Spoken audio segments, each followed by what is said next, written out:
So welcome back. Today it's myself, Nathan, with my friend Andy, and we're going to be talking about body language and visual impact. So Andy, I'd love to know your thoughts on body language and visual impact. Where should we go with this? Where should we go with it?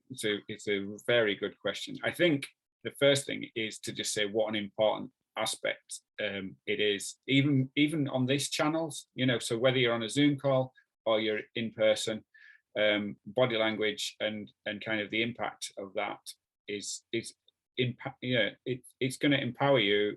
Equally, it could be the thing that could crush you if you completely ignore it, dare I say. We're visual creatures, right? So what we see sends a million signals to our brains about how we perceive the person. Words and audio comes a fair way down the kind of processing that we're going through. It feels like the story of what someone's going to talk to you about starts often with that moment of visual connection. And I think, I don't know for you, but it's really struck me when I meet people in real life, there's so many cues going off. Yeah. And I know we're obviously talking over a video connection at the moment. And the fact we're on a flat screen, we've kind of lost a little bit of that, though we've still got something, but it's still not quite the same, is it? I agree. We can't smell each other. Not that we would, but we can't if we wanted to. That sort of thing. That's lost to us, isn't it? In a sense, it is. And I think it's such an important part of how we interact. I said that we're visual, but we're also we're tribal.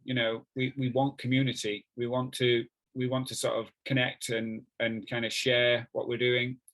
So body language and how you show up. That's kind of quite often how it's kind of referred to these days. It's really, really important. Because that's going to kind of either open or close the door to that conversation, really. And I don't know, you can start to overthink it, I think, quite easily as well. So you've got to be true to yourself about all of these things. It's really, really important. Don't try to be someone you're not, because that's going to be incredibly stressful.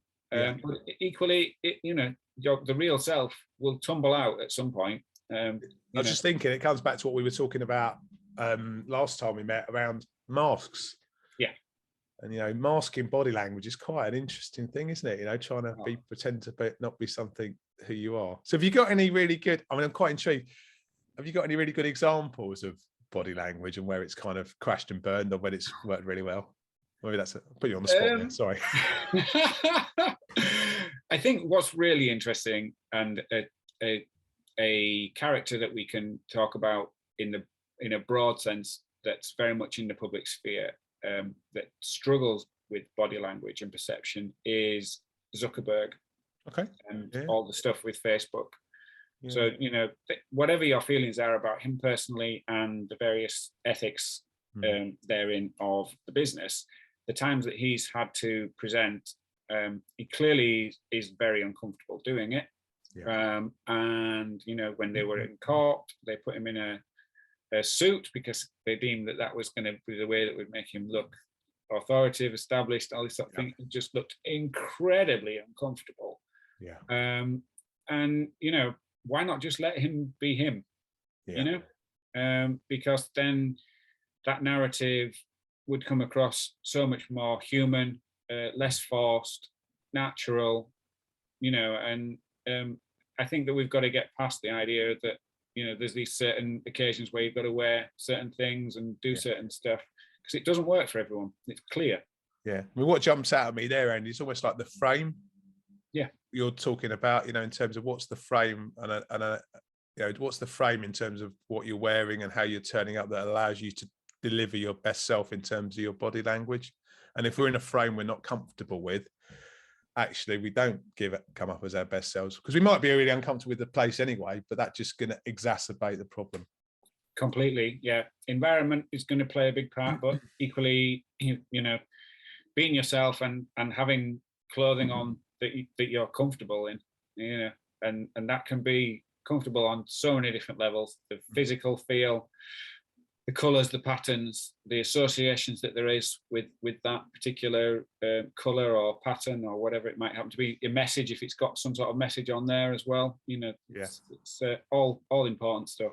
Anyway, we're coming into land here. So if this is a subject that's really kind of tickled you or made you feel really uncomfortable, actually, we'd love to hear from you, because we really want to talk about this further, because like so many things in life, it's the obvious stuff that we fail to notice. And we'd just like to have a conversation with you about it. Take care and hopefully speak to you soon.